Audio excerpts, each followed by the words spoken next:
Selamat sejahtera saya ucapkan kepada Sejahidi Sailih dan terima kasih untuk tugasan yang sudah diberikan. Saya, Manson Michael Gindo, akan membincangkan mengenai dengan tajuk yang sudah diberikan, yaitu strategi memupuk perpaduan pelajar berbilang agama di UiTM Kota Kinabalu, Sabah. Sebagai pengenalan, perpaduan secara umumnya merujuk pada penyatuan atau kesepakatan di dalam sebuah kelompok manusia dan biasanya dikaitkan dengan hubungan sesama manusia. Dan di dalam buku Samad Buang mendefinisikan perpaduan sebagai penyatuan tenaga, pikiran, cita-cita, dan pengorbanan di dalam satu ikatan. Objek di dalam kajian ini yaitu yang pertama, mengenal pasti isu yang dihadapi oleh pelajar beragama Islam ketika bergaul dengan pelajar dari agama yang lain. Mengenal pasti isu yang dihadapi oleh pelajar bukan Islam ketika bergaul dengan pelajar Islam. Dan yang terakhir, mengenal pasti strategi yang boleh dilakukan bagi meningkatkan keduaan pelajar berbilang agama. Dan untuk objektif yang ketiga merupakan bukan kami ambil, sudah kami ambil. Dan di dalam kajian literature, tugasan yang diberikan kepada kami, kepada saya, ada dua perkara ya kupas di dalam kajian literature ini, yaitu terdapat di dalam 3.2 isu yang dihadapi oleh pelajar bukan Islam ketika bergaul dengan pelajar bukan Islam. Nah, di UiTM Kota Balu Sabah juga memiliki isu yang sering berlaku dalam kalangan pelajar bukan Islam ketika bergaul dengan pelajar bukan Islam. Tidak dapat dinafikan, walaupun pelajar bukan Islam lebih mudah bergaul dengan pelajar bukan Islam, tidak sedikit juga yang ataupun memiliki kesukaran untuk bergaul disebabkan oleh beberapa isu ataupun perbedaan pendapat di antara satu dengan yang lain.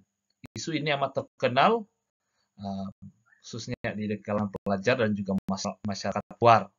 Hari ini demikian, karena pelajar bukan Islam memiliki perbedaan dari berbagai aspek seperti perbedaan pendapat dan cara menyelesaikan tugasan berkumpulan, contoh yang dipenjara. Umum diketahui ya, selintir pelajar universitas ini sangat kerap menanggung tugas. Nah, ini yang menyebabkan menjurus kepada kesepahaman, bahkan pergaduhan di kalangan pelajar bukan Islam, karena ada sebahagian yang coba untuk menyelesaikan tugas mengikut masa yang sudah ditetapkan, tapi sebahagian pelajar mengambil sikap acuh tidak acuh, menyebabkan kerja berkumpulan itu terjejas ataupun lambung diantar kepada pecah. Nah,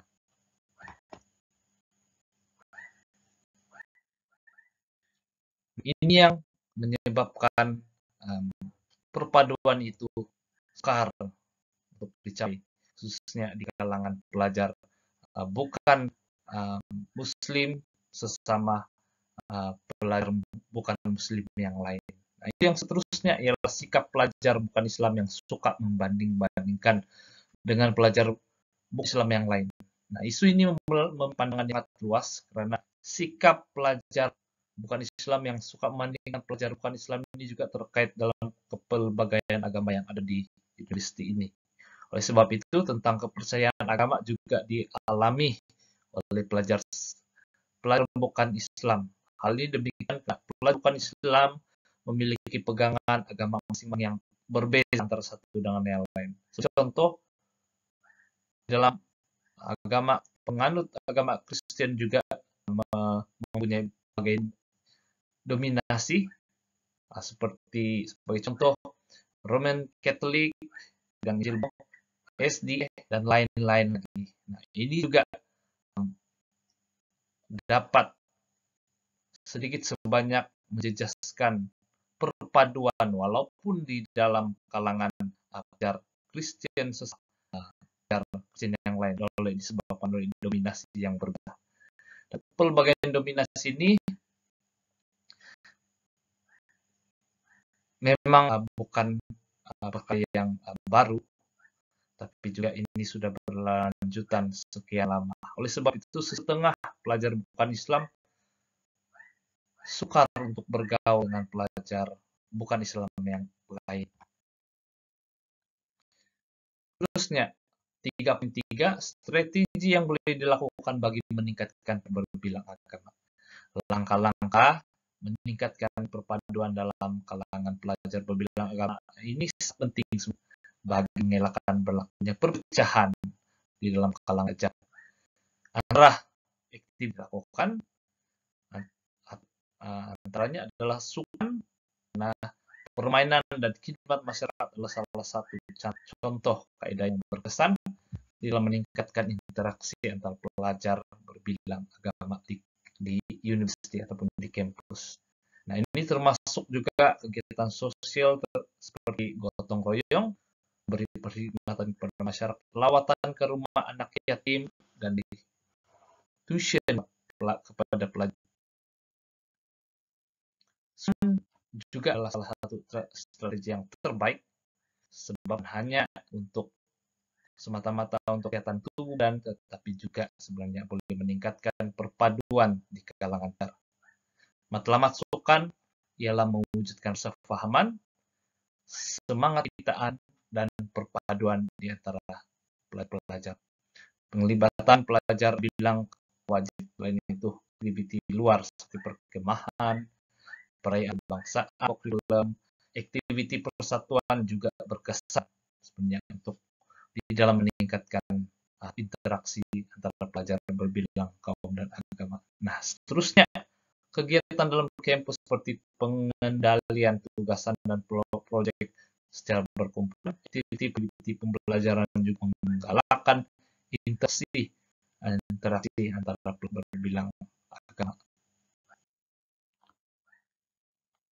Program ya merupakan salah satu yang karena ia berfokuskan pembinaan hubungan sesama yang tidak mengira agama dan bangsa. Nah, ini sangat baik, di mana jika seseorang pelajar itu dimasukkan ataupun diangkat sebagai pelajar anak angkat oleh ibu bapak angkat mereka, bila berada jauh dari keluarga kandung mereka, ini sudah semestinya memberikan ruang untuk pelajar itu untuk menghormati kepercayaan bakat lain. Sebagai contoh, ibu bapak angkat mereka yang mungkin berbeza pegangan ataupun agama, bangsa, dan sebagainya. Oleh sebab itu, program ini sebenarnya dapat mewujudkan persefahaman dan perpaduan di antara pelajar. Nah, khususnya kegiatan gotong royong juga merupakan wadah penting ya, di dalam menyediakan ataupun di dalam memupuk semangat perpaduan kalangan pelajar berbilang agama.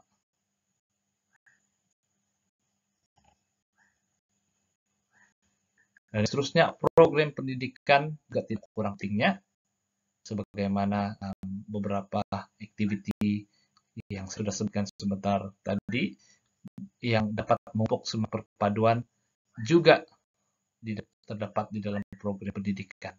Melalui pendidikan, berbagai nilai dan pengalaman dapat diperoleh masuklah di dalam menghargai pelbagai pelajar yang didedah kepada topik-topik pembelajaran yang menekankan tema perpaduan pasti akan dapat menerima akan kepentingan perpaduan kehidupan, walaupun mungkin terdapat perbedaan khususnya di dalam keperbedaan agama.